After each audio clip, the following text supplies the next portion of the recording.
This is the Back Nine on M6, your hometown station.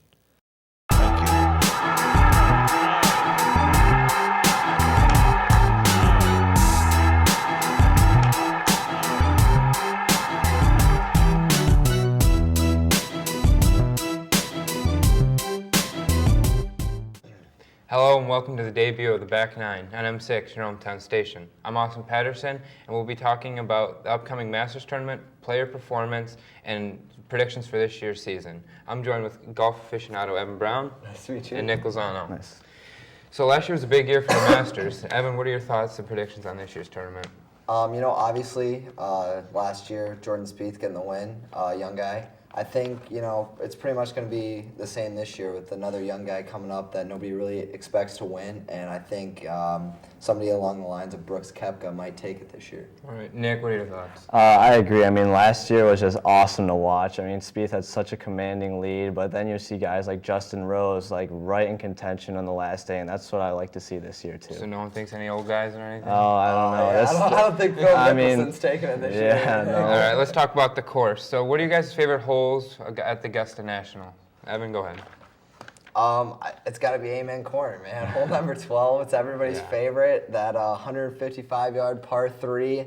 It's very dangerous with the water in front, and it's a small green that slopes off really hard. So it's really interesting to watch, and it's my favorite hole to watch during the Masters Tournament. Nick, what about you? I got to say number 16. One of my personal favorite moment of the Masters. Tiger Woods' chip on in 2005 to win the Masters. He was so off. He used the slope, brought it all the way down, just stopped right in the lip and fell right in. So for that reason, number 16 is my favorite hole. That sounds great. Nick, to finish up the Masters segment, what is your favorite memory of watching the tournament? Just like I said, the 2005 chip from Tiger was great, but probably last year's Jordan Spieth's final putt to win it was one of my favorites. And what do you think? I'm going to have to say the same thing, to be honest. He knows me. I'm a huge Tiger Woods fan. Yep. He's everything. I love him so much. And that chip in 2005, like he said, is probably one of the greatest shots of all time. But I think just the way that Jordan Spieth won the Masters in 2015 was just unbelievable. Well, be sure to catch the Masters April 7th through 11th, and we'll be back right after these short messages.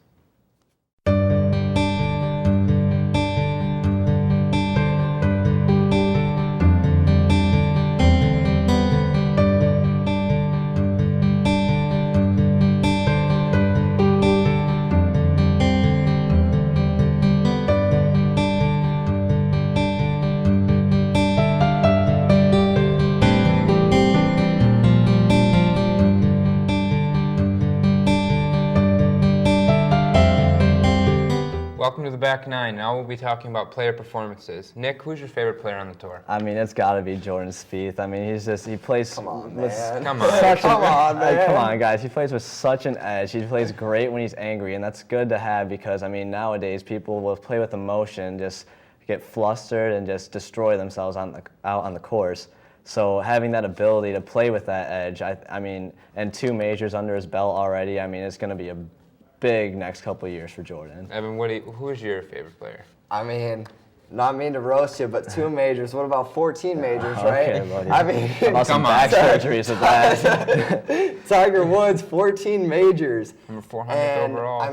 He's, he might be number 446 in the world rankings right now, but he's suffered a lot of injuries the past few years, and I think that scandal really hurt his career. But after that, I don't think really he's going to be coming back after those injuries. So I think probably right now, I would definitely say Ricky Fowler would probably be my favorite. Just the way he goes out there and takes on the course. And I love his personality and kind of the way, the style he plays the game. I love it. So Nick, what do you... With over 6 billion cell phone service subscriptions, it is obvious that phones are overused. Too much of our life is absorbed by cell phone use, up to a whole 162 minutes per day. Studies show that cell phone users have increased stress, risk of chronic neck and back pain, have trouble relating to others face-to-face, and have a general ignorance for the space around them. All can be solved when you unplug it. Do it for yourself and your health. Cell phones are a want, not a requirement. Evan, what are some ways that tour players either lose or gain strokes on just the way that they play?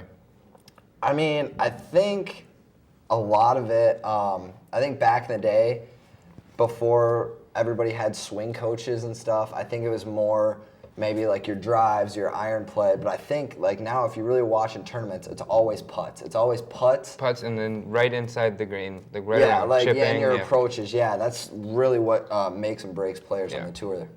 Nick, what do you think? I'm going to have to agree, except I think it changes depending on the course, because back at the Farmers Insurance earlier this year, I mean, you wouldn't expect guys with the touch to like really perform well, but that's because you needed your drives, you needed to land in the fairway, you needed to get your iron shots on the green, and hopefully your putting will just come to you. So I think it does depend on the course and the tournament where the players will lose and gain their strokes. So Nick, who do you think will be at the end, on top at the end of this year's season?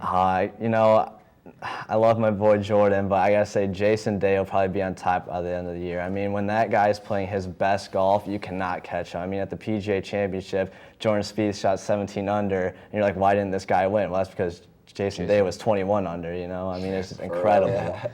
Evan, what do you think?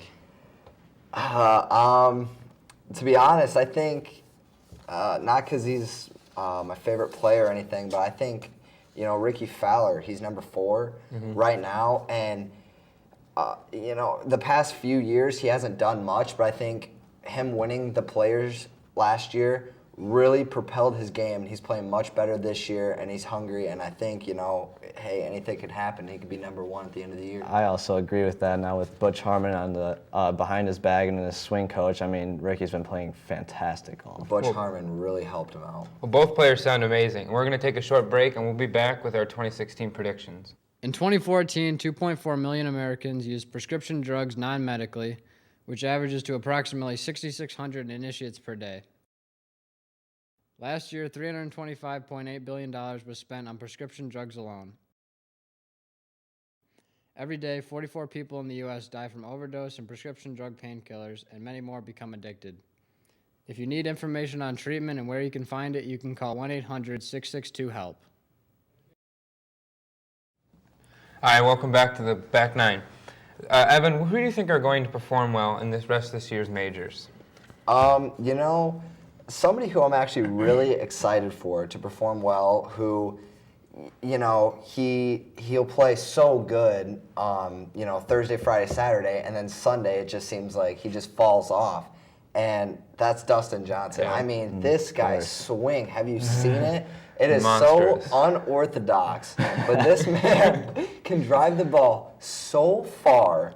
And I think, you know, if he can just get everything else to come together and not Fall apart on Sunday. When everything counts, you know, then I would definitely have to say that. Nick, what do you think? You know, I'm going to have to agree. I would love to see Dustin win at least one major. I mean, back in 2010 at Pebble Beach, just commanding lead once again, but Sunday comes around and just chokes, really. And it's sad because with such an efficient swing and such, like, just mad distance, it's like, why hasn't this guy won yet? But I would also love to see Ricky Fowler win one because, I mean, he's just in contention a lot, winning a lot of tournaments lately. I want to see him get his first major this year. Now, besides the top players in the world, who are some other players we should keep our eyes on this year? Oh, man, I mean, everyone's just so young, and, so I think that's really important for this game. I'm going to have to say probably just out of college, Justin Thomas. He played actually with Jordan Spieth at Texas? Not at Texas, but against him. And it's important to have those young players coming out of college, so athletic, and their swings are so powerful. So I think those young guys like Justin Thomas are going to prevail. Evan, what do you think? You know, I'm going to say I have 2 people, actually, I think. First of all, like I said earlier, Brooks Koepka. He's young. Nobody really knew who he was last year. Won a few tournaments, and he's just been playing great. He's sponsored by Nike now. So, you know, he's definitely becoming a bigger name in the game. And then also, I think, even though he is a popular player, but had an injury at the end of last year, I think Rory McIlroy is going to be coming back. And I think when he comes back, he's going to be really hard to stop. Besides any other major tournaments, what do you think some other important tournaments are for players? Well, 2, I think, already happened this year, the Waste Management Open. That, I mean, that one's so fun to watch.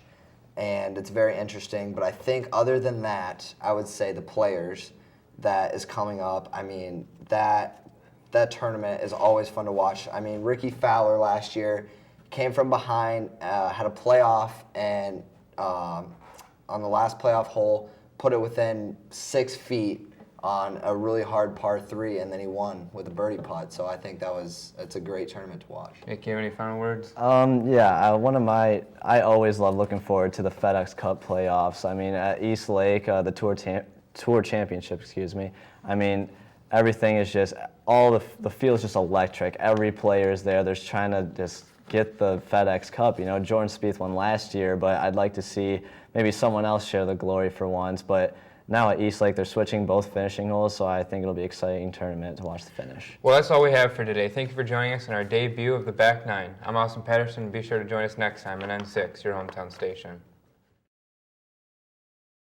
This is the Back Nine on M6, your hometown station.